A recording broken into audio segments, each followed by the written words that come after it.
This meeting is being recorded. বিসমিল্লাহির রহমানির রহিম। আজকে হচ্ছে 23 এপ্রিল 2026। আমাদের বাংলাদেশ বার কাউন্সিল লিখিত ব্যাচের দেওয়ানি কার্যবিধির ক্লাস শুরু করতে যাচ্ছি এবং আজকে আমরা আলোচনা করব দেওয়ানি কার্যবিধির আমাদের যে সাজেশনের 16 নম্বর প্রশ্ন। দেখেন 16 নম্বর প্রশ্নে আছে অস্থায়ী নিষেধাজ্ঞা বলতে কি বুঝেন?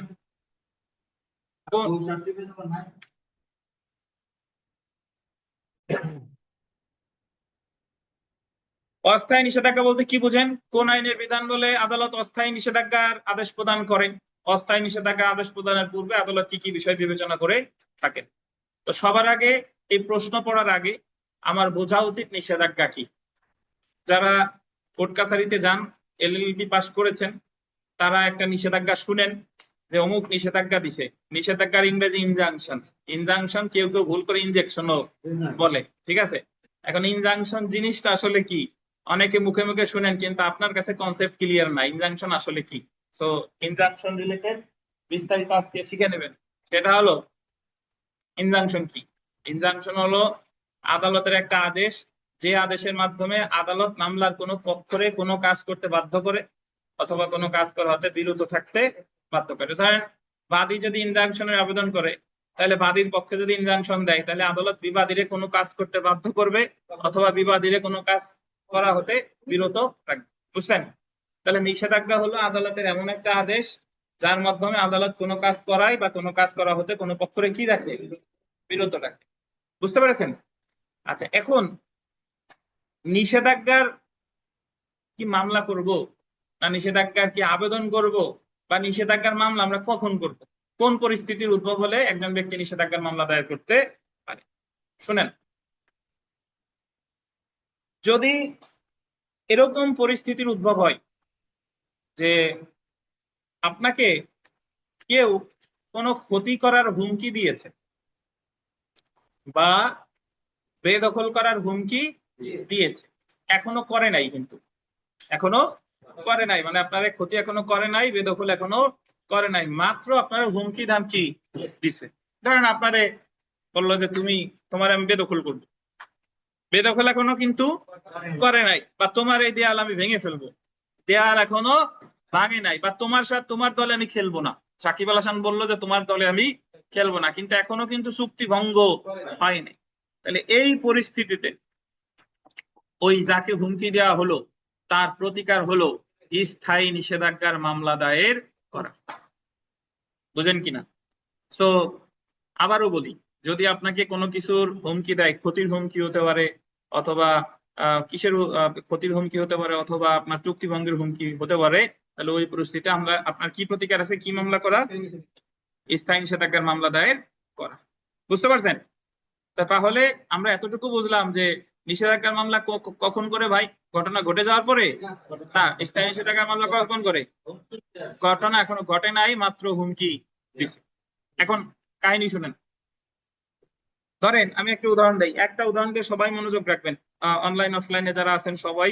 সেটা হলো, ধরেন আরিফ সাহেব একজন, উনি গোপালগঞ্জ জেলার মারিকদা এলাকায় ওনার বাসা। এখন ওনার যে প্রতিবেশী, উনি ধরেন সীমানা প্রাচীর দেওয়াল দিচ্ছে। এখন প্রতিবেশী আরিফ সাহেবরে হুমকি দিচ্ছে যে আরিফ, তোমার জায়গার ভিতরে আমি 1% জায়গা পাবো এবং আমি এই যে দেওয়াল দিচ্ছি, আমি বারবার দেওয়াল দিতে পারবো না, আমার সীমানা প্রাচীর একবারে আমি ঘিরে রাখবো। তার মানে উনি আরিফ সাহেবের 1% জায়গা বেদখলের কি দিয়েছে? হুমকি দিয়েছে। বুঝতে পারছেন? এখন এই পরিস্থিতিতে আরিফ সাহেবের প্রতিকার কি? এই পরিস্থিতিতে আরিফ সাহেবের প্রথম প্রতিকার হলো উনি দেওয়ানি আদালতে গিয়ে স্থায়ী নিষেধাজ্ঞার মামলা দায়ের করবেন। মামলা শুরু হয় কিসের মাধ্যমে? আরজির মাধ্যমে। তাহলে দেওয়ানি আদালতে গিয়ে যে স্থায়ী নিষেধাজ্ঞার মামলা করবে, এখন একটু শুনেন শিল্পী, ঠান্ডা মাথায় শুনেন। এখন দেওয়াল তো ওই লোক ধরেন কাজ করা শুরু করে দিছে, দেওয়াল দিতে হাইস্ট গেলে 5-10 দিন লাগবে। এখন আরিফ সাহেব যখন স্থায়ী নিষেধাজ্ঞার মামলা করছে, ওই স্থায়ী নিষেধাজ্ঞার মামলার সমন পাবে 30 দিনের মধ্যে। ওই ব্যক্তি বরাবর সমন পাবে 30 দিন। ও আবার লিখিত জবাব দাখিল দিবে 60 কার্যদিবসের মধ্যে। এরপর বিচার্য বিষয় গঠন, এরপরে 120 দিনের মধ্যে চূড়ান্ত শুনানির দিন নির্ধারণ, এরপরে 120 কার্য দিবসের মধ্যে সাক্ষ্য গ্রহণ শেষ হবে, তারপরে আবার অধিকতর চূড়ান্ত শুনানি, তারপরে যুক্তিতর্ক, তারপরে রায়, রায়ের পরে যাই ঠিক। তার মানে দেওয়াল দেওয়ার জন্য মামলাটা উনি করলেন বটে, কিন্তু এই মামলার প্রতিকার পেতে পেতে আরিফ সাহেবের খুব দ্রুত যদি সবকিছু হয়, তাও আরিফ সাহেবের ধরি আমরা 1 বছর লেগে যাবে। মানে 1 বছর কি ওই লোক দেওয়াল দিয়ে থামাই রাখবে? 1 বছর কিন্তু দেওয়াল দিয়ে থামাই রাখবে না, এটুকু বুঝেন। তাহলে এখন আমার আরো দ্রুত প্রতিকার পাওয়া দরকার। এই মুহূর্তে আমি তো ওই মামলা তো দাখিল হয়ে গেল, এই মামলা চলাকালীন সময়ে আমি আরো দ্রুত প্রতিকার পাওয়ার জন্য একটা দরখাস্ত দিব, কিসের? অস্থায়ী নিষেধাজ্ঞার। এখন যদি বলতেন স্যার অস্থায়ী নিষেধাজ্ঞার দরখাস্তটা আমি প্রথম দিতাম, আমি কেন আগে স্থায়ী নিষেধাজ্ঞার মামলা করতে গেলাম? ভাই, অস্থায়ী নিষেধাজ্ঞার মামলা যদি আপনি দিতে চান তাহলে অলরেডি একটা মামলা চলমান থাকা লাগে। আপনার তো প্রথমে কোনো মামলা চলমান ছিল না, তো আগে আমি একটা মামলা করলাম এবং মামলার মধ্যে আমি দরখাস্ত দিলাম কিসের? অস্থায়ী নিষেধাজ্ঞা। কি পাওয়ার জন্য? দ্রুত প্রতিকার পাওয়ার জন্য। এটুকু বুঝছেন?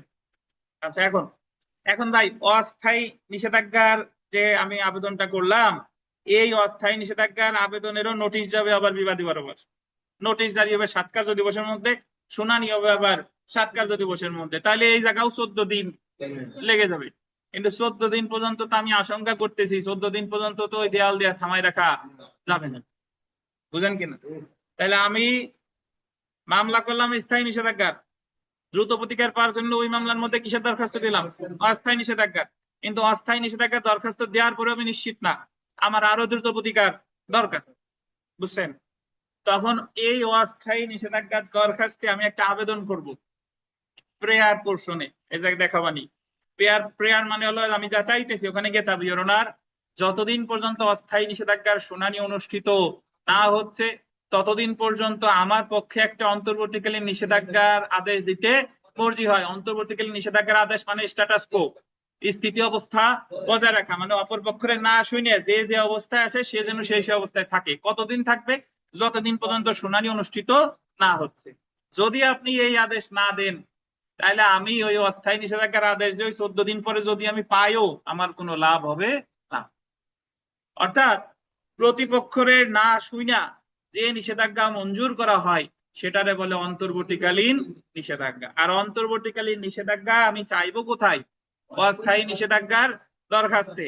আর অস্থায়ী নিষেধাজ্ঞার দরখাস্ত যদি আমি দিতে চাই তাহলে সর্বপ্রথম আমাকে একটা কি থাকা লাগবে? একটা মামলা থাকা লাগবে। এখন নট নেসেসারি যে আপনার স্থায়ী নিষেধাজ্ঞার মামলাই থাকা লাগবে, যে কোনো দেওয়ানি মামলা থাকতে পারে। মামলা চলাকালীন সময়ে যদি আপনাকে বেদখলের হুমকি দেয় বা ক্ষতির হুমকি দামকি দেয়, যে কোনো দেওয়ানি মামলার ক্ষেত্রেই আপনি অস্থায়ী নিষেধাজ্ঞার আবেদন করতে পারবেন। তবে অস্থায়ী নিষেধাজ্ঞার আবেদন যদি আপনি করতে চান অবশ্যই মূল একটা মামলা চলমান থাকা লাগবে। তাইলে আমি আপনাদের ব্যাপারটা সহজ করে দিই আবার, যে আমার এখনো কোনো ক্ষতি হয় নাই, ক্ষতির হুমকি দিছে, আমার কোনো মামলা করি নাই, আমাকে কি মামলা করতে হবে? স্থায়ী নিষেধাজ্ঞা। আমি আরো দ্রুত প্রতিকার দরকার, তখন স্থায়ী নিষেধাজ্ঞার মামলার মধ্যে আমি কিসের দরখাস্ত দিব? অস্থায়ী নিষেধাজ্ঞা। অস্থায়ী নিষেধাজ্ঞা তো নোটিশ প্রতিপক্ষ বরাবর যাবে, বাট আমার কি দরকার? আরো দ্রুত প্রতিকার দরকার। তখন অস্থায়ী নিষেধাজ্ঞার দরখাস্তে আমি চাইবো অন্তর্বর্তীকালীন নিষেধাজ্ঞা। অন্তর্বর্তীকালীন নিষেধাজ্ঞা কি প্রতিপক্ষের শোনা হয়? না, প্রতিপক্ষের শোনা হয় না। এবং অন্তর্বর্তীকালীন নিষেধাজ্ঞার মেয়াদ কতদিন? যতদিন পর্যন্ত ওই অস্থায়ী নিষেধাজ্ঞার যতদিন পর্যন্ত ওই অস্থায়ী নিষেধাজ্ঞার শুনানি অনুষ্ঠিত না। বুঝতে পারছেন? তাহলে আমরা কিন্তু 3 প্রকার নিষেধাজ্ঞা পড়ে ফেলছি: স্থায়ী নিষেধাজ্ঞা, অস্থায়ী নিষেধাজ্ঞা, আর কি অন্তর্বর্তীকালীন নিষেধাজ্ঞা। এর মধ্যে স্থায়ী নিষেধাজ্ঞার হচ্ছে আরজি, অস্থায়ী নিষেধাজ্ঞার কি? দরখাস্ত। আর অন্তর্বর্তীকালীন নিষেধাজ্ঞার আলাদা দরখাস্তের দরকার নাই। আমি কোথায় যাচ্ছি? অস্থায়ী নিষেধাজ্ঞার প্রার্থনা। এখন তাহলে এই যে যে 3 প্রকার নিষেধাজ্ঞা আমরা পড়লাম, স্থায়ী, অস্থায়ী আর অন্তর্বর্তীকালীন, এই 3 প্রকার নিষেধাজ্ঞা মঞ্জুর করতে কি ঘটনা ঘটা লাগবে? ঘটনা ঘটার আগেই আমি যা চাই সেটা হলো, এখন যে নিষেধাজ্ঞা ঘটনা ঘটার আগে দেওয়া হয় সেই নিষেধাজ্ঞাকে বলে নিরোধমূলক প্রতিকার। কি বলেন? Preventive relief. আমি আমার করোনা হয় নাই, এই যে বাচ্চাদের হামের টিকা দিচ্ছে, হাম এখনো যার হয় নাই, যাতে টিকা দিচ্ছে যাতে হাম না হয়, এটা বলে প্রিভেন্টিভ রিলিফ। প্রিভেন্টিভ রিলিফ, বুঝতে পারছেন? ঘটনা ঘটার আগে যে প্রতিকার প্রার্থনা করা হয় সেটাকে বলে নিরোধমূলক প্রতিকার বা প্রতিরোধমূলক প্রতিকার বা প্রিভেন্টিভ রিলিফ। সো তাহলে আমরা বলতে পারি যে স্থায়ী নিষেধাজ্ঞা এক ধরনের প্রিভেন্টিভ রিলিফ, অস্থায়ী নিষেধাজ্ঞা প্রিভেন্টিভ রিলিফ, অন্তর্বর্তীকালীন নিষেধাজ্ঞা প্রিভেন্টিভ রিলিফ। বলতে পারি না ভাই? বলতে পারি। এখন আমরা যখন সুনির্দিষ্ট প্রতিকার আইন পড়বো, আর এক প্রকার নিষেধাজ্ঞা আছে, সেটাকে বলে বাধ্যতামূলক নিষেধাজ্ঞা বা mandatory injunction. What is mandatory injunction? যখন কোনো ঘটনা ঘটে যায়, এর আগের তিনটা ঘটনা এখনো কি ঘটে নাই। যদি এরকম হতো যে আরিফ সাহেব ঢাকা গেছে, উনি ওই ওনার লিখিত রেজাল্টের রিটের জন্য, এর মধ্যে প্রতিবেশী ওনার জায়গার মধ্যে দেওয়াল দিয়ে দিছে, এখন উনি তো কোনো মামলা করে নাই, ঝামেলার মধ্যে ছিল, কিন্তু এসে দেখে যে দেওয়াল দেওয়া কি হয়ে গেছে। তো আমি তো জানি যে যখন হুমকি ধামকি দেয় তখন প্রতিকার হচ্ছে স্থায়ী নিষেধাজ্ঞা, কিন্তু এখন তো ঘটনা ঘটে গেছে। এখন ঘটনা যদি ঘটে যায়, তখন উনি ওই দেওয়ালকে ভাঙার জন্য বা পূর্বের অবস্থায় ফিরিয়ে আনার জন্য ওনাকে যে মামলা দায়ের করতে হবে সেটাকে বলে বাধ্যতামূলক নিষেধাজ্ঞা। কি বলেন? বাধ্যতামূলক নিষেধাজ্ঞা। তাহলে ঘটনা ঘটার আগে স্থায়ী নিষেধাজ্ঞা বা চিরস্থায়ী নিষেধাজ্ঞা, আর ঘটনা ঘটে গেলে কোনটা? বাধ্যতামূলক নিষেধাজ্ঞা। বুঝতে পেরেছেন? এবং এই কারণে বাধ্যতামূলক নিষেধাজ্ঞাকে আপনার প্রিভেন্টিভ রিলিফ বলে না, এটাকে আদেশাত্মক প্রতিকার বলে। তো এটা হলো বইয়ের ভাষা ছাড়া বোঝানো। এখন আমরা শুনি দেওয়ানি কার্যবিধিতে, আমরা তো পড়তেছি CPC, the code of civil procedure, নাকি?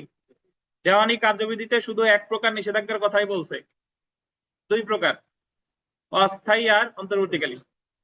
এই অস্থায়ী নিষেধাজ্ঞা সম্পর্কে আলোচনা করেছে 39 আদেশে। 39 আদেশে। বাট এই অস্থায়ী নিষেধাজ্ঞার সংজ্ঞা দিয়েছে সুনির্দিষ্ট প্রতিকার আইনে 53 ধারায়। তাহলে এর সংজ্ঞা দিছে সুনির্দিষ্ট প্রতিকার আইনে 53 ধারায়, কিন্তু এটা মঞ্জুর করা হয় দেওয়ানি কার্যবিধির 39 আদেশে। ক্লিয়ার? আর এই যে যেটা করলাম, স্থায়ী নিষেধাজ্ঞা বলেন বা বাধ্যতামূলক নিষেধাজ্ঞা বলেন, ওটা সংজ্ঞা প্লাস মঞ্জুর উভয়ই আলোচনা করেছে কোথায়? সুনির্দিষ্ট প্রতিকার আইনের 54-55 ধারায়, 53, 54, 55 ধারায়। যাই হোক, তা আমি আমার যেটা আলোচ্য বিষয় সেটা হলো অস্থায়ী নিষেধাজ্ঞা। আমি এতটুকু বুঝলাম যে অস্থায়ী নিষেধাজ্ঞা কখন মঞ্জুর করে বলেন? মামলা চলমান থাকা অবস্থায়, যাতে কোনো মামলা চলমান থাকা অবস্থায় কোনো ক্ষয়ক্ষতি কি না হয়। অস্থায়ী নিষেধাজ্ঞার সংজ্ঞা দেওয়া হয়েছে কোন আইনে? সুনির্দিষ্ট প্রতিকার আইনের কত ধারায়? 53 ধারায়। কিন্তু অস্থায়ী নিষেধাজ্ঞা মঞ্জুর করা হয় কোন আইন অনুসারে? দেওয়ানি কার্যবিধি কত আদেশ? 39 আদেশ অনুসারে। এইটুক তো বুঝছেন? এই ব্যাপার দেখেন, আমরা প্রশ্নটা আবার পড়বো, তারপর উত্তরে যাব। অস্থায়ী নিষেধাজ্ঞা বলতে কি বুঝেন? কোন আইনের বিধান বলে আদালত অস্থায়ী নিষেধাজ্ঞার আদেশ প্রদান করেন? অস্থায়ী নিষেধাজ্ঞার আদেশ প্রদানের পূর্বে আদালত কি কি বিষয় বিবেচনা করে থাকেন? তো আমরা সর্বপ্রথম চলে আসি উত্তরে। অস্থায়ী নিষেধাজ্ঞার সংজ্ঞাতে আসেন উত্তর। দেওয়ানি কার্যবিধি 1908-এ অস্থায়ী নিষেধাজ্ঞার কোনো সংজ্ঞা দেওয়া হয়নি। মানে আমরা যে দেওয়ানি কার্যবিধি পড়তেছি, এই দেওয়ানি কার্যবিধিতে অস্থায়ী নিষেধাজ্ঞার কোনো সংজ্ঞা দেয়নি। সুনির্দিষ্ট প্রতিকার আইন 1877-এর আন্ডারলাইন করেন 53 ধারায় অস্থায়ী নিষেধাজ্ঞার সংজ্ঞা দেওয়া হয়েছে। কোন আইনে 53 ধারায়? সুনির্দিষ্ট প্রতিকার আইনে 53 ধারায়। উক্ত আইনে 53 ধারা অনুযায়ী অস্থায়ী নিষেধাজ্ঞা হলো আদালতের আন্ডারলাইন করবেন এমন কোন আদেশ যা মকদ্দমার কোনো পক্ষকে কোনো কাজ করতে বা কোনো কাজ করা হতে বিরত রাখতে বাধ্য করে, এবং অস্থায়ী নিষেধাজ্ঞার আদেশ আদালতের পরবর্তী নির্দেশ পর্যন্ত বলবৎ থাকে বা মকদ্দমা চূড়ান্ত নিষ্পত্তি হওয়া পর্যন্ত বলবৎ থাকে। তাহলে যদি আপনারা বলে যে অস্থায়ী নিষেধাজ্ঞার আদেশ কতদিন বলবৎ থাকে? আদালতের পরবর্তী নির্দেশ পর্যন্ত বা মকদ্দমা চূড়ান্ত ভাবে নিষ্পত্তি হওয়ার পূর্ব পর্যন্ত। সুনির্দিষ্ট প্রতিকার আইনের 53 ধারায় অস্থায়ী নিষেধাজ্ঞার সংজ্ঞা প্রদান করা হলেও আদালত উক্ত নিষেধাজ্ঞা মঞ্জুর হয়ে গেছে, রসটা কেটেছেন, মঞ্জুর করে দেওয়ানি কার্যবিধির 39 নং আদেশের 1 ও 2 বিধি অনুসারে। 39 নং আদেশের 1 ও 2 বিধি অনুসারে। বুঝতে পেরেছেন? এখন আপনারা যখন পড়েন, আমি আপনাদের একটু পড়ার স্টাইল শিখাই দিই। অনেকে হয়তো বা এইভাবে পড়েন যে মুখস্থ করেন, ধরেই মুখস্থ করেন, বাট অ্যাকচুয়ালি আপনার পড়া উচিত কিভাবে? আপনি যদি মনে করেন যে অস্থায়ী নিষেধাজ্ঞার সংজ্ঞা দেশে সুনির্দিষ্ট প্রতিকার 53 ধারায় আর মঞ্জুর করা হয় 39 আদেশ, এইটুকু আপনি জানেন, তাহলে আপনি এভাবে লিখতে পারেন যে অস্থায়ী নিষেধাজ্ঞা সাধারণত কোনো মামলা চলমান থাকলে মামলার মধ্যে দরখাস্ত করে চাওয়া হয় এবং অস্থায়ী নিষেধাজ্ঞার মাধ্যমে আদালত মামলা চলমান থাকা অবস্থায় কোনো পক্ষরে কোনো কাজ করতে বাধ্য করে বা কোনো কাজ করা থেকে কি রাখে, বিরত রাখে। সহজ না ভাই? এরপরে এই অস্থায়ী নিষেধাজ্ঞার আদেশ বলবৎ থাকে এতদিন, আদালতের পরবর্তী আদেশ পর্যন্ত বা মোকদ্দমা চূড়ান্ত নিষ্পত্তি হওয়ার পূর্ব পর্যন্ত। অস্থায়ী নিষেধাজ্ঞার সংজ্ঞা প্রদান করা হয়েছে সুনির্দিষ্ট প্রতিকার আইনে 53 ধারায়, আর এটা মঞ্জুর করা হয় দেওয়ানি কার্যবিধির 39 আদেশ অনুসারে। এটা কি মুখস্থ করা লাগবে? আপনি যদি বুঝেন তাহলে এই জিনিসগুলো তো আমার মধ্যে থেকেই আসতেছে, বইয়ের ভাষার দরকার নাই আমার। বইয়ের জাস্ট আমি রেফারেন্সটা ঠিক রাখবো। রেফারেন্স মানে হলো এই জিনিসটা কোথায় আছে, বুঝাইতে পারলাম কি? এই জিনিসটা কোথায় আছে। তো এভাবে যদি আপনি পড়েন তাহলে পড়াটা আপনার জন্য সহজ হবে, কারণ আমাদের তো সিলেবাস অনেক বড়। আমি তো লাইন বাই লাইন তো মনে রাখা আমার পক্ষে পসিবল না। হ্যাঁ, আসসালামু আলাইকুম। জি, ওয়ালাইকুম আসসালাম। আচ্ছা, তাহলে আমরা যেখানে ছিলাম আর কি, যে অস্থায়ী নিষেধাজ্ঞার সংজ্ঞা আমরা পেয়েছি, ঠিক আছে। এখন প্রশ্নে আসছে যে অস্থায়ী নিষেধাজ্ঞার আবেদন কে করতে পারে, অস্থায়ী নিষেধাজ্ঞার আবেদন কে করতে পারে। এখন আমাদের অনেকের ধারণা যে অস্থায়ী নিষেধাজ্ঞার আবেদন বোধহয় সর্বদাই বাদী করে। না, অস্থায়ী নিষেধাজ্ঞার আবেদন বাদীও পারে বিবাদীও পারে। যে মামলায় কোনো ক্ষতি মানে কোন নতুন কোন অবস্থা সৃষ্টি করতেছে, কোন হুমকি থামকি দিচ্ছে বা ক্ষতির আশঙ্কা তৈরি করতে অপরপক্ষ করবে, তো অস্থায়ী নিষেধাজ্ঞার দরখাস্ত বাদীও করতে পারে বিবাদীও করতে পারে। দেখেন, একটি দেওয়ানি মোকদ্দমার যে কোনো পক্ষ, হ্যাঁ এসেছে এসেছে এসেছে ভাই, ঠিক আছে, হ্যাঁ ঠিক আছে ঠিক আছে ঠিক আছে, এত বলা লাগবে না, এত বলা লাগবে না। দেখেন,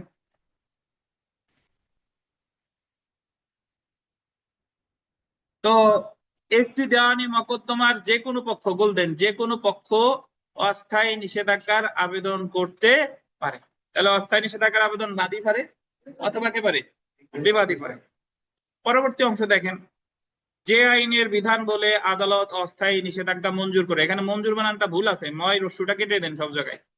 যে আইনের বিধান বলে অস্থায়ী নিষেধাজ্ঞা মঞ্জুর করতে পারে, এটা কিন্তু আমরা জানি সংজ্ঞা দিয়েছে সুনির্দিষ্ট প্রতিকার আইনের কত ধারায়, 53 ধারায়, কিন্তু মঞ্জুর করে দেওয়ানি কার্যবিধির কোথায়, হ্যাঁ 39 আদেশের 1 ও 2 বিধি অনুসারে। এই যে দেখেন, দেওয়ানি কার্যবিধির 39 আদেশের 1 ও 2 বিধির অধীন আদালত অস্থায়ী নিষেধাজ্ঞা মঞ্জুর করতে পারে। আন্ডারলাইন করেন, কত কত বিধি, 1 ও 2।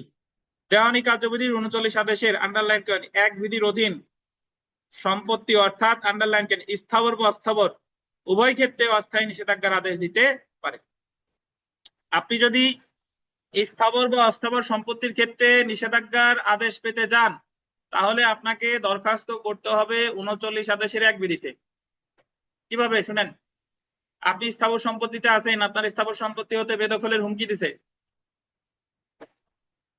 আপনার পুকুরের মাছ বিষ দিয়ে মেরে ফেলার হুমকি দিছে, আপনার মোটর সাইকেল ভেঙে ফেলার হুমকি দিছে, এগুলো সম্পত্তি না? তাহলে সম্পত্তি রক্ষা করার জন্য অস্থায়ী নিষেধাজ্ঞার আবেদন করতে হবে 39 আদেশের কত, 1 বিধি। বুঝতে পেরেছেন?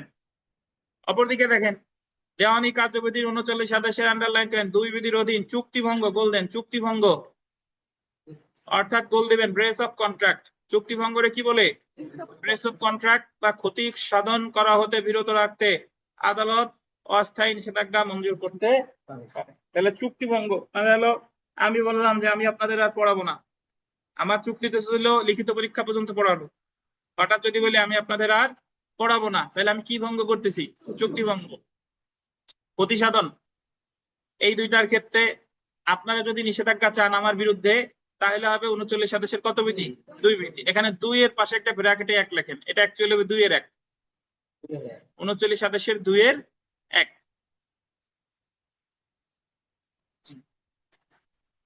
বুঝতে পারছেন? তাহলে স্থাবর অস্থাবর সম্পত্তির ক্ষেত্রে নিষেধাজ্ঞা কত, 39 আদেশের 1। আর চুক্তিভঙ্গ ক্ষতি সাধনের ক্ষেত্রে কত, 39 আদেশের 2 এর 1। ধন্যবাদ। এবার আসেন আমরা এই দুটো একটু পড়ি। সম্পত্তির ক্ষেত্রে অস্থায়ী নিষেধাজ্ঞা, 39 আদেশের 1 বিধির অধীন আদালত কোন সম্পত্তির ক্ষেত্রে অস্থায়ী নিষেধাজ্ঞা মঞ্জুর করতে পারে। ময়ূরটা কেটে দেন। যদি মকদ্দমার আন্ডারলাইন করেন বিরোধীয় কোনো সম্পত্তি মকদ্দমার কোন পক্ষ বললেন, বিরোধীয় কোনো সম্পত্তি মকদ্দমার কোন পক্ষ কর্তৃক আন্ডারলাইন করেন অপচয়, ক্ষতিগ্রস্ত, হস্তান্তর অথবা বিক্রয়ের আশঙ্কা থাকে। অর্থাৎ মামলা চলমান থাকা অবস্থায় মামলার কোন পক্ষ সম্পত্তি নষ্ট করতেছে, সম্পত্তি ক্ষতিগ্রস্ত করতেছে, সম্পত্তি হস্তান্তরের উদ্যোগ নিছে, তাহলে সেই ক্ষেত্রে যে পক্ষ এটা করতেছে অপর পক্ষ আবেদন করবে কিসের? অস্থায়ী নিষেধাজ্ঞা। হোসেন মোল্লা ভাই বলেন তো রায়ের পূর্বে ক্রোকের আবেদন করে কখন? হুম,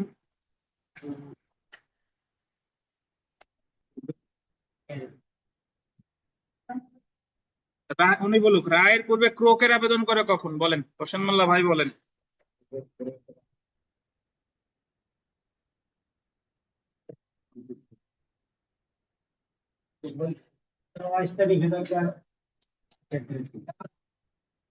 বলতে দেন মানে বিবাদী সম্পত্তির কি করলে রায়ের পূর্বে ক্রোকের আবেদন করে এইটুক বলেন আমারে। বিবাদী যদি সম্পত্তি করে ক্ষতি সাধন করে বা বিক্রয় উদ্যোগ নিয়ে ফেলছে।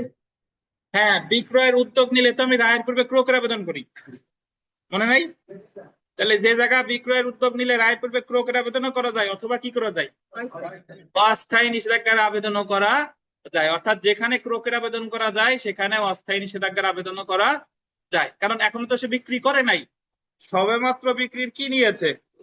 উদ্যোগ নিয়েছে। পাট কেন ক্রোক কি অর্থ? দেখেন, আচ্ছা দেখেন তো, তারপরে দেখেন বিবাদী তার পাওনাদারকে প্রতারিত করার উদ্দেশ্যে তার সম্পত্তি হস্তান্তর বা অপসারণ করার উদ্যোগ নিলে বা হুমকি দিলে, বিবাদী যদি তার পাওনাদারকে প্রতারিত করার উদ্দেশ্যে তার সম্পত্তি হস্তান্তর বা অপসারণ করার উদ্যোগ নেয়, সেক্ষেত্রেও কি করা যাবে? রায়ের মানে অস্থায়ী নিষেধাজ্ঞার আবেদন করা যাবে। এখন আসেন, না 33টা হবে। এখন আসেন চুক্তিভঙ্গ বা ক্ষতি সাধন করা হতে বিরত রাখতে অস্থায়ী নিষেধাজ্ঞা। চুক্তিভঙ্গ বা ক্ষতি সাধন করা হতে বিরত রাখতে অস্থায়ী নিষেধাজ্ঞা। তো দেখেন চুক্তিভঙ্গের উদাহরণ তো আমি দিছি না ভাই, যে 39 আদেশের 2-1 বিধি অনুসারে বিবাদীকে চুক্তিভঙ্গ বা ক্ষতি সাধন করা হতে বিরত রাখতে আদালত অস্থায়ী নিষেধাজ্ঞা মঞ্জুর করতে পারে। কততে? 39 আদেশের 2-এর কত? 1। মকদ্দমার কোনো ক্ষতিপূরণ প্রার্থনা করা হোক বা না হোক, বিবাদীকে ক্ষতি সাধন করা হতে বিরত রাখতে 39 আদেশের 2-1 বিধির অধীন অস্থায়ী নিষেধাজ্ঞার আবেদন করতে পারে। তাহলে আমরা জেনে গেলাম যে অস্থায়ী নিষেধাজ্ঞার আবেদন যদি আমি স্থাবর অস্থাবর সম্পত্তির ক্ষেত্রে করি তাহলে 39 আদেশের কত? 1। আর যদি ক্ষতি সাধন বা চুক্তিভঙ্গের ক্ষেত্রে করি তাহলে 39 আদেশের 2-এর 1। এটুক বুঝছেন না? এবং অস্থায়ী নিষেধাজ্ঞার আবেদন কে করতে পারে? বাদী বিবাদী যে কারণে ব্যক্তি পারে, মানে যে যার ক্ষতিগ্রস্ত হওয়ার সম্ভাবনা আছে সে করবে। তো এখন দেখেন যেটা আমাদের পরীক্ষার জন্য খুবই গুরুত্বপূর্ণ এইটাই এই পরের অংশটুকু, যে অস্থায়ী নিষেধাজ্ঞার আদেশ প্রদানের পূর্বে আদালত যে সকল বিষয় বিবেচনা করে। অস্থায়ী নিষেধাজ্ঞার আবেদনটা করে কে? বাদী বিবাদী যে কেউ। এখন তিনি তো অস্থায়ী নিষেধাজ্ঞা চাইলো, এখন তিনি কি চাওয়ার সাথে আদালত দিয়ে দিবে? না, চাওয়ার সাথে কিন্তু দিবে, চাওয়ার সাথে দিবে না। এখন তাহলে অস্থায়ী নিষেধাজ্ঞার আদেশ তারা দিবে কি দিবে না এটা বিবেচনা করা, এটা দেওয়ার ক্ষেত্রে আদালত কিছু বিষয় বিবেচনা করে থাকে, কিছু বিষয় বিবেচনা করে থাকে। কোন কোন বিষয় বিবেচনা করে থাকে, কোন কোন বিষয় বিবেচনা করে থাকে সেটা এই যে এখানে বলছে, সেটা বলছে দেখেন কি কি। 39 আদেশের 1 বিধি এবং 2-1 বিধির অধীন অস্থায়ী নিষেধাজ্ঞা মঞ্জুরের ক্ষেত্রে আদালত যে সকল বিষয় বিবেচনা বা নীতিমালা বিবেচনা নিয়ে থাকেন তা হলো, প্রথমে দেখেন দৃষ্টত মামলা বা প্রাইমা ফেসি কেস।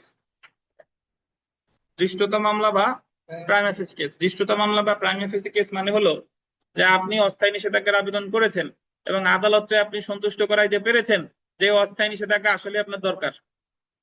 পরে মামলার সাক্ষ্য প্রমাণ টমান দিয়ে কি হবে সেটা পরের বিষয়, বাট আপাতত এই মুহূর্তে আমার দরকার। এটা কিভাবে বোঝায়? দৃষ্টত মামলার উদাহরণ এইভাবে দেই, ধরেন আপনি বাজারে গেছেন কাঁঠাল কিনতে, কাঁঠাল আপনি কিনতে গেছেন, এখন কাঁঠালের চেহারা দেখে বাইরের আবরণ দেখে আর নাকে সুঘ্রাণ আসছে, বাসায় যে ভাঙলে কি হবে সেটা পরের কথা, কিন্তু আপাতত দেখে কাঁঠাল আপনার কি হয়েছে, পছন্দ হয়েছে।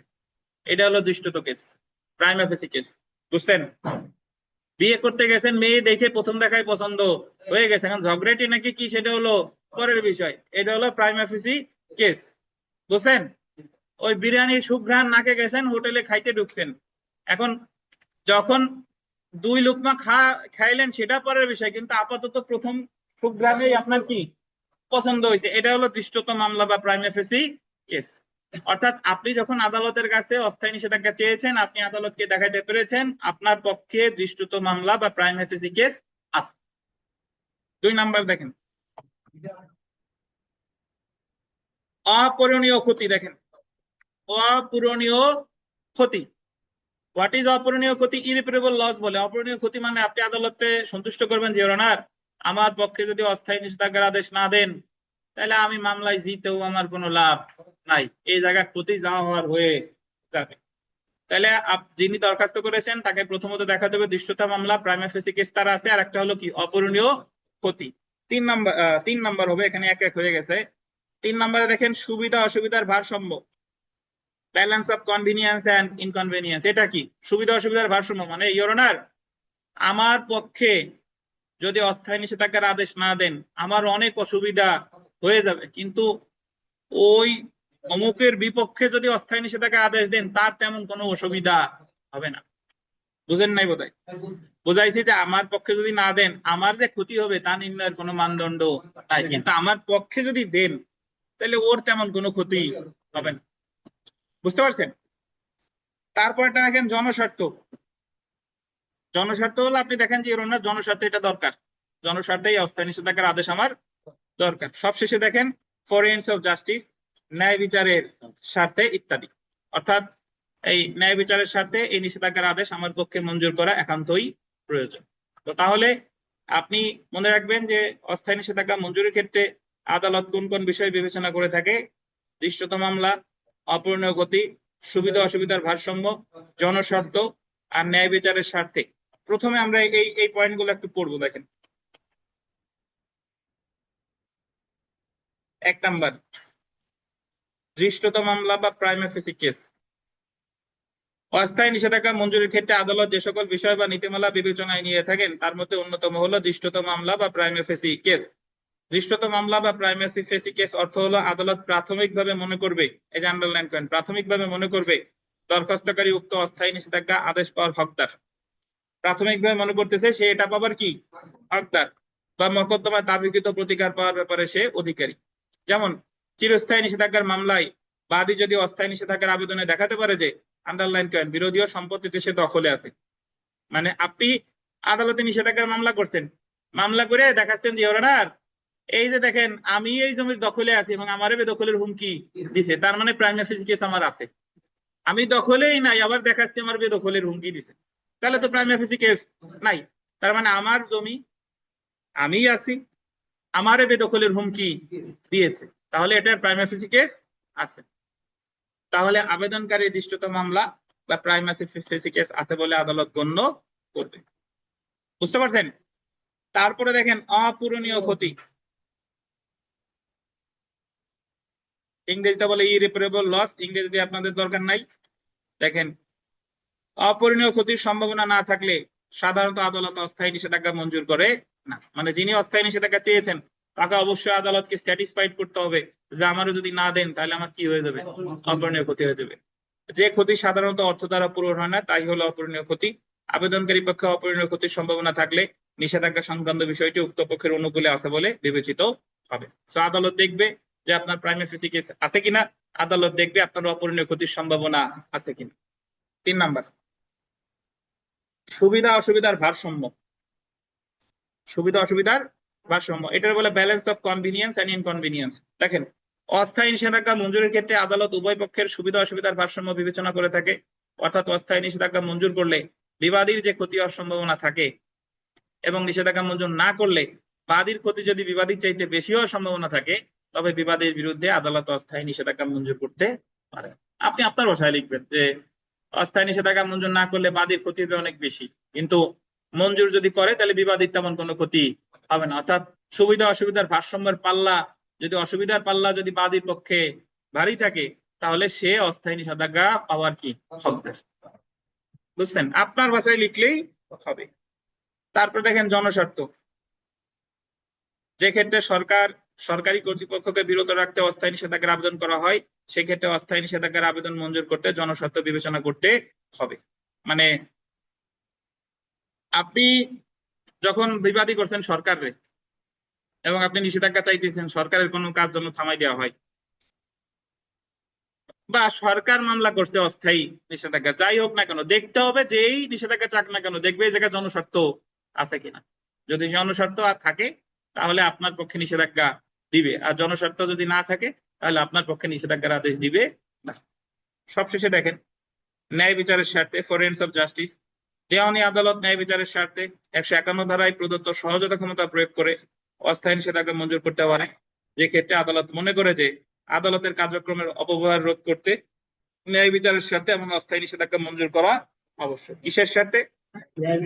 ন্যায় বিচারের স্বার্থে এমন নিষেধাজ্ঞা মঞ্জুর করা আবশ্যক। তাহলে আমরা পড়া কিন্তু খুব সহজ, টেকনিক্যালি পড়তে হবে। অস্থায়ী নিষেধাজ্ঞা মঞ্জুরের ক্ষেত্রে আমার কি কি বিষয় বিবেচনা করতে হবে? দৃশ্যত মামলা বা প্রাইমারি ফেসি কেস, অপরিণয় ক্ষতি, সুবিধা অসুবিধার ভারসাম্য, জনস্বার্থ, আর একটা কি ন্যায় বিচারের স্বার্থে। আপনি যখন পরীক্ষার হলে যাবেন আপনার তো লাইন বাই লাইন মনে থাকবে না, আমার এই 5টা পয়েন্ট মনে রাখতে হবে, বাকিটুকু আমি আমার মতো করে জায়গায় যে লিখবো।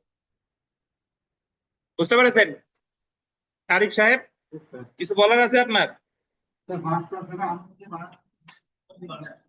বাড়াইতে পারলে তো কোনো ক্ষতি নাই, আপনি 4 ঘন্টায় এটাই লিখবেন, সমস্যা নাই। তারা 39 আদেশের 2 বিটিতে একটা যে ক্ষতিপূরণের কথা বলছে, ওটা কি ক্ষতিপূরণটা, কি ধরনের ক্ষতিপূরণ? কোনটা বললেন? টুপি আবার বলেন। 39 আদেশের 2 বিটিতে একটা ক্ষতিপূরণের কথা বলা আছে, যে ওটা কি কি ধরনের ক্ষতিপূরণ? ক্ষতিপূরণ না, বলছে ক্ষতি সাধন। ক্ষতি সাধন মানে হলো, হ্যাঁ, ক্ষতি সাধন মানে হলো দুইজনের মধ্যে একটা চুক্তি হয়েছে। বললো যে মমতাজ গায়িকা মমতাজ বৈশাখী টেলিভিশনে আগামী 1 বছর গান গাইবে, এবং এই সময়ে সে অন্য কোনো চ্যানেলে গান গাইবে না। এখন মমতাজ 2 মাস গান গাওয়ার পরে বলতেছে যে তোমার চ্যানেলে আমি আর গান গাইবো না। তখন সে যদি গান না গায় আমার ক্ষতি হবে না ভাই? আমার ক্ষতি হবে, অথবা চুক্তি ভঙ্গ করতে যাচ্ছে, আর এই চুক্তি ভঙ্গের জন্য আমার কি হচ্ছে? ক্ষতি সাধন হচ্ছে। তাহলে সেই ক্ষেত্রে আমি নিষেধাজ্ঞা চাইবো যে অনার সে যেন অন্য কোনো চ্যানেলে গান গাইতে না পারে। বুঝছেন রুপি? তাহলে এটা ক্ষতি সাধন হচ্ছে চুক্তি ভঙ্গের জন্য যে ক্ষতি সাধনটা হবে ওইটাই। এক্স্যাক্টলি, চুক্তি ভঙ্গের জন্য যে ক্ষতি সাধন হবে সেটা। আর যদি চুক্তি না হয়ে যদি স্থাবর অস্থাবর ক্ষতি সাধন হতো তাহলে কোনটা হতো? 39 আদেশের 1। 39 আদেশের 1।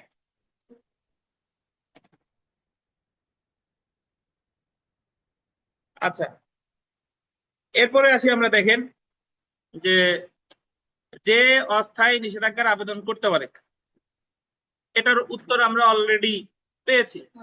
অস্থায়ী নিষেধাজ্ঞার আবেদন কে করতে পারে? বাদী বিবাদী উভয়। এই যে দেখেন, একটি দেওয়ানি মকদ্দমায় বাদী এবং বিবাদী উভয়ই অস্থায়ী নিষেধাজ্ঞার আবেদন করতে পারে। 39 আদেশের 1 বিধিতে মকদ্দমার যে কোনো পক্ষ, এটা বললেন মকদ্দমার কি যে কোনো পক্ষ শব্দগুলো ব্যবহার করা হয়েছে, অর্থাৎ 39 আদেশের 1 বিধির অধীন বাদী এবং বিবাদী উভয়ই অস্থায়ী নিষেধাজ্ঞার আবেদন করতে পারে। যেহেতু উক্ত বিধিতে মকদ্দমার যে কোনো পক্ষ শব্দগুলো ব্যবহার করা হয়েছে, 39 আদেশের 2 এর 1 বিধির অধীনেও চুক্তি ভঙ্গের ক্ষেত্রে চুক্তির যে কোনো পক্ষ অস্থায়ী নিষেধাজ্ঞার আবেদন করতে পারে। আপনি জাস্ট বলবেন যে অস্থায়ী নিষেধাজ্ঞার আবেদন কে করতে পারে? বাদী বা বিবাদী উভয়। ইভেন আপিল পর্যায়ে গিয়েও অস্থায়ী নিষেধাজ্ঞার আবেদন করা যাবে। এবার আমরা একেবারে শুরুতে আসি, দেখেন এই ক নাম্বার প্রশ্নটা মিলাই। হ্যাঁ বলেন হোসেন মোল্লা। এখানে 39 আদেশের 1 বিধিতে বাদী বিবাদী উভয়ই কিন্তু অস্থায়ী নিষেধাজ্ঞা আবেদন করতে পারে। আবার এই জায়গায় 39 আদেশের 2 এর 1 বিধিতেও তো চুক্তি ভঙ্গের ক্ষেত্রে জি স্থাবর সমিতির একটা চুক্তি হ্যাঁ, আলাদা বিষয়। তাহলে আমরা ক নাম্বার প্রশ্নটা কি উত্তর পাইছি কিনা সবগুলোর দেখেন। অস্থায়ী নিষেধাজ্ঞা বলতে কি বোঝেন? পাইছি।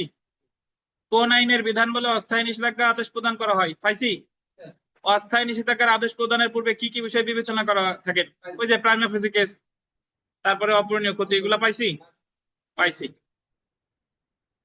খ নাম্বার, খ অংশটুকু দেখি খতে কি আছে দেখেন। অস্থায়ী নিষেধাজ্ঞার আদেশ কার বিরুদ্ধে এবং কখন থেকে কার্যকর হয়? অস্থায়ী নিষেধাজ্ঞার আদেশ কার বিরুদ্ধে এবং কখন থেকে কার্যকর হয়, এটা আমরা পড়বো। একটু 5 মিনিটের বিরতি, তারপরে আবার শুরু করব।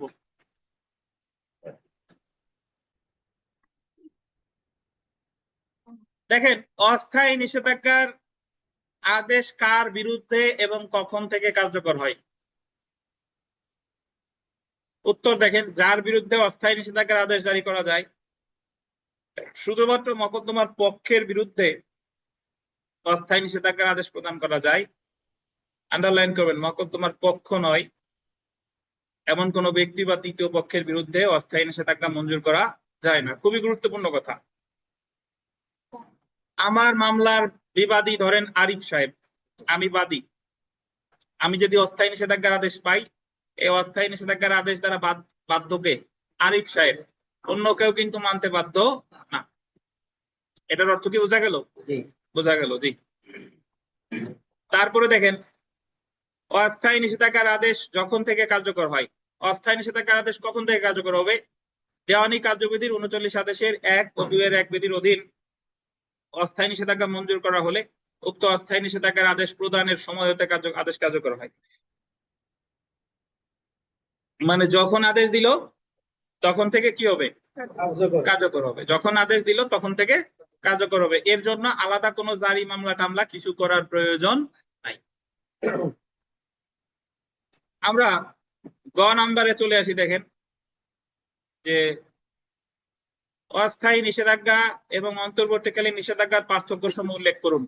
দেখেন, 39 আদেশে বলেন আর সুনির্দিষ্ট প্রতিকার আইনে বলেন, কোথাও কিন্তু অন্তর্বর্তীকালীন নিষেধাজ্ঞার সংজ্ঞা দেওয়া হয়নি। বাট অন্তর্বর্তীকালীন নিষেধাজ্ঞা অ্যাকচুয়ালি চাওয়া হয় অস্থায়ী নিষেধাজ্ঞার দরখাস্তে, নাকি ভাই? এবং অস্থায়ী নিষেধাজ্ঞার ক্ষেত্রে প্রতিপক্ষের শুনানির সুযোগ দেওয়া হয়, কিন্তু অন্তর্বর্তীকালীন নিষেধাজ্ঞার ক্ষেত্রে প্রতিপক্ষের শুনানির সুযোগ দেওয়া হয়। মনে আছে? আচ্ছা, তো আমরা পার্থক্য, যে কোনো জিনিসের পার্থক্য আপনারা কখনো আজকে থেকে আর মুখস্থ করবেন না। পার্থক্য হলো কয়টা পয়েন্ট লিখবেন, এই পয়েন্ট গুলো মনে রাখলে হবে। 5টা আমরা দেখুন কেন, 5টা তো স্ট্যান্ডার্ড, মানে 5টার বেশি যত লেখা যায়, কিন্তু অ্যাটলিস্ট লিখতে হবে কয়টা? 5টা। 5টার কম যেন না হয়।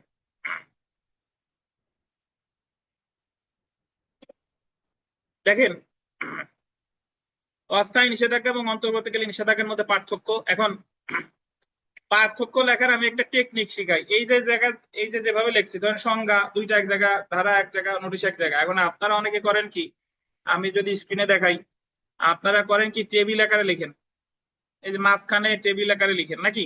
এক পাশে অস্থায়ী নিষেধাজ্ঞা আর এক পাশে অন্তর্বর্তীকালীন নিষেধাজ্ঞা, এভাবে লিখতে পারেন। বাট যে ঝামেলাটা আপনাদের হয়, ধরেন আপনি অস্থায়ী নিষেধাজ্ঞার 1 নাম্বার লিখছেন, আবার অন্তর্বর্তীকালীন নিষেধাজ্ঞার 1 নাম্বার লিখছেন, দেখা গেল অস্থায়ী নিষেধাজ্ঞার 1 নাম্বার লিখতে লিখতে অর্ধেক লেগে গেছে। কিন্তু এই অর্ধেকে ডাইন পাশে হবে আপনার অন্তর্বর্তীকালীন নিষেধাজ্ঞার আবার পয়েন্ট লিখে ফেলেছেন 3টা, তাহলে তো 2টার এক সিরিয়ালে থাকলো না। আপনি এটার এক যে জায়গা বক্সে, এটার একও সেই বক্সে, দরকার হলে এই জায়গা ফাঁকা আছে থাকুক, সমস্যা নাই। আবার এই পাশের 2 যে জায়গা, ওই পাশের 2ও কি সেই জায়গা, এইভাবে লিখবেন। যদি বক্স আকারে কেউ, টেবিল আকারে যদি কেউ লেখেন, কিন্তু লেখছেন এই জায়গায় লেখছেন একটা, আর ওই জায়গায় হয়ে গেছে 3টা, এটা কিন্তু দেখতে ভালো দেখা যায় না। খাতা পরিপাটি উপায় লেখার একটা বিষয় হচ্ছে যে আপনার ভেতরে আপনি হয়তো অনেক কিছু ভালোভাবে লিখতে পারেন নাই, কিন্তু আপনার খাতাটা পরিপাটি দেখা যাচ্ছে। পরীক্ষক বুঝতে পারছে যে না, এ ভালোভাবে না পারলেও অ্যাটলিস্ট চেষ্টা করছে। ঠিক আছে, তো এটা করতে হবে আর কি। আমার হাতের লেখা খারাপ হতে পারে, বাট আমার হাতের লেখা যেন কাটাকাটি না যায়, আমি যেন বিষয়গুলো পরিপাটি আকারে লিখি। আচ্ছা, তো প্রথমে আমরা আসি, দেখেন সংজ্ঞা।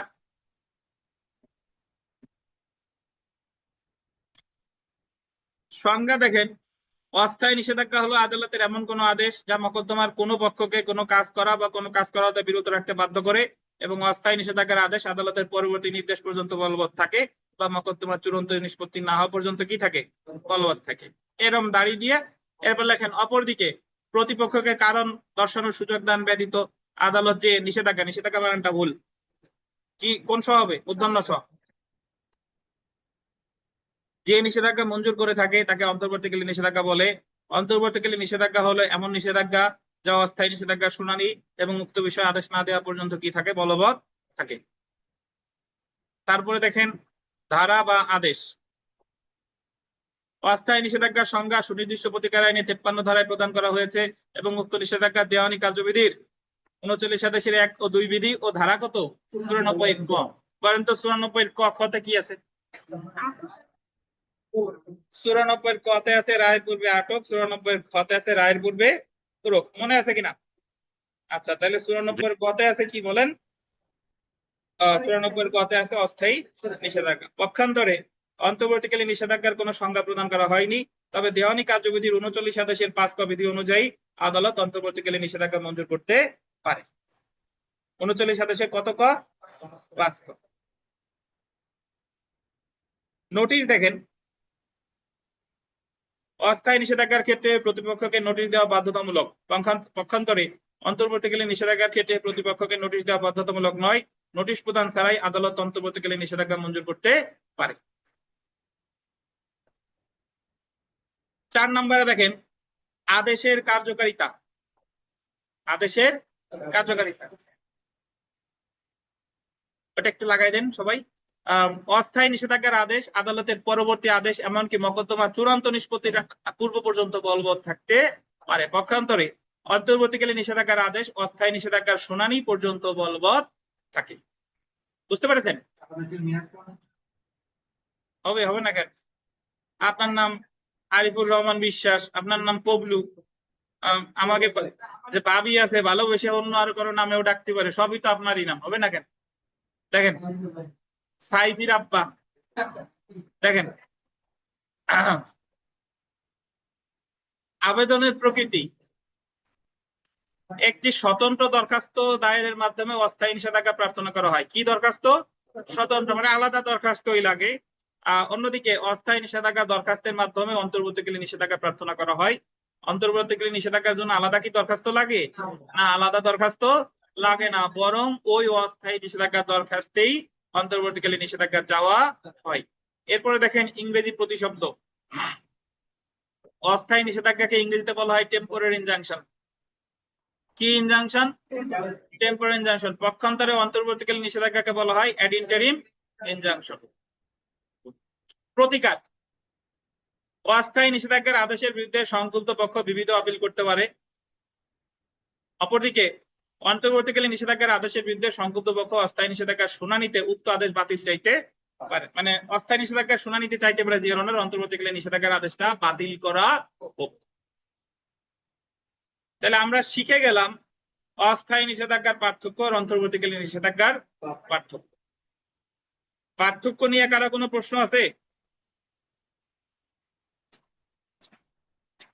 আমরা আজকে শেষ টপিকটা পড়বো। দেখেন অস্থায়ী নিষেধাজ্ঞার আদেশ অমান্য করার ফলাফল।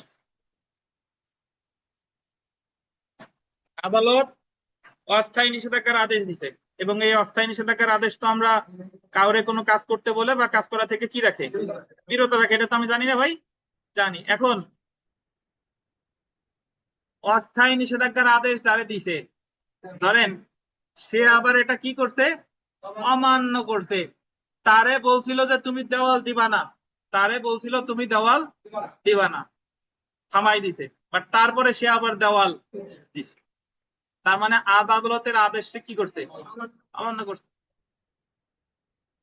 এখন অমান্য করলে যিনি এই অস্থায়ী নিষেধাজ্ঞার আদেশটা পেয়েছিলেন তার প্রতিকার কি পড়বো পরে, আগে আমার কথা শুনেন।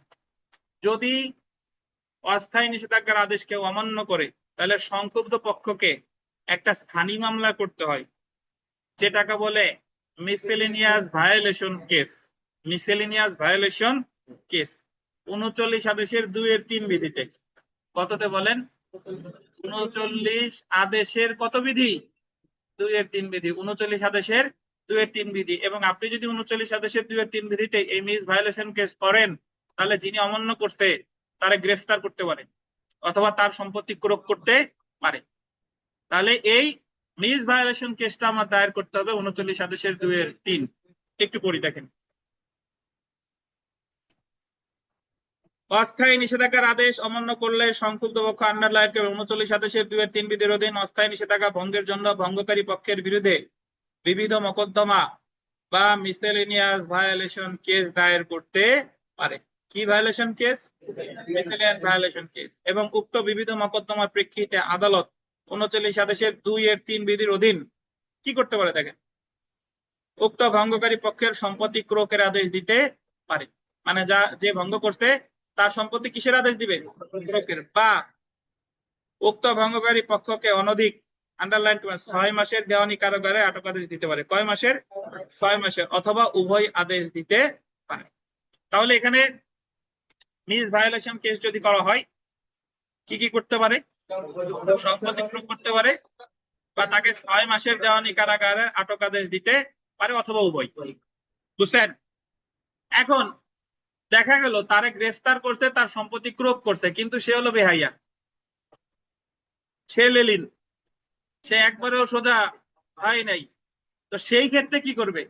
সেই ক্ষেত্রে করবে হলো তার এই যে ক্রোককৃত সম্পত্তি সর্বোচ্চ বহাল লাগবে 1 বছর, অথবা এই সম্পত্তি বিক্রিও করে দিতে পারে। বিক্রি করে ওই যিনি আদেশ পাইছে তারে কিছু দিবে, আর যদি এক্সট্রা থাকে দিয়ে দিবে যার সম্পত্তি থাকে। এই যে দেখেন 39 আদেশের 2-3 বিধির অধীন আদালত অস্থায়ী নিষেধাজ্ঞা, বানানটা বললে অস্থায়ী নিষেধাজ্ঞার আদেশ অমান্য করার কারণে অমান্যকারীদের সম্পত্তি ক্রোকের আদেশ দিলে তা 1 বছরের অধিক সময় বলবৎ থাকবে না। দেখছেন, যারা এমসিকিউ পরীক্ষা দিবেন তাদের জন্য গুরুত্বপূর্ণ যে কত দিনের বেশি বলবৎ থাকবে না?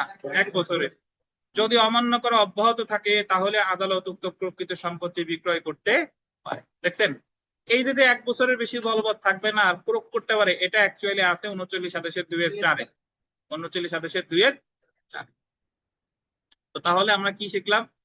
যে অস্থায়ী নিষেধাজ্ঞার আদেশ যদি কেউ অমান্য করে, প্রতিকার হলো মিস ভায়োলেশন কেস করা। 39 আদেশের 2-3 মিস ভায়োলেশন কেস করলে তারে গ্রেফতার করতে পারে কতদিন? 6 মাস, আর সম্পত্তি ক্রোক করতে পারে। এরপরেও যদি অব্যাহত থাকে তাহলে ক্রোক রাখতে পারতে হবে কতদিন? 1 বছর, এবং ইচ্ছা করলে সেটা বিক্রি করতে পারে। এই বিক্রি করা এবং 1 বছর, এটা আছে 39 আদেশের 2-4। ধন্যবাদ। ধন্যবাদ আপনাদের। আজকে এই পর্যন্তই। আগামীকাল সকাল 8টায় চলে আসবেন ইনশাল্লাহ। ভালো থাকেন। লিখিত ব্যাচের যারা, অস্থায়ী নিষেধাজ্ঞা এখন আমাদের শেষ হয় নাই, মাত্র অর্ধেক হয়েছে। আগামীকাল হবে ইনশাল্লাহ বাকিটা। স্যার হ্যাঁ তপন বলেন। স্যার আজকের ক্লাসটা আমি পড়তে পারিনি স্যার, আমার ক্লাস একটু যদি দিয়ে দিতেন স্যার এখন। হ্যাঁ পেয়ে যাবেন ইনশাল্লাহ। ভালো থাকেন। আজকে এই পর্যন্ত। আল্লাহ হাফেজ।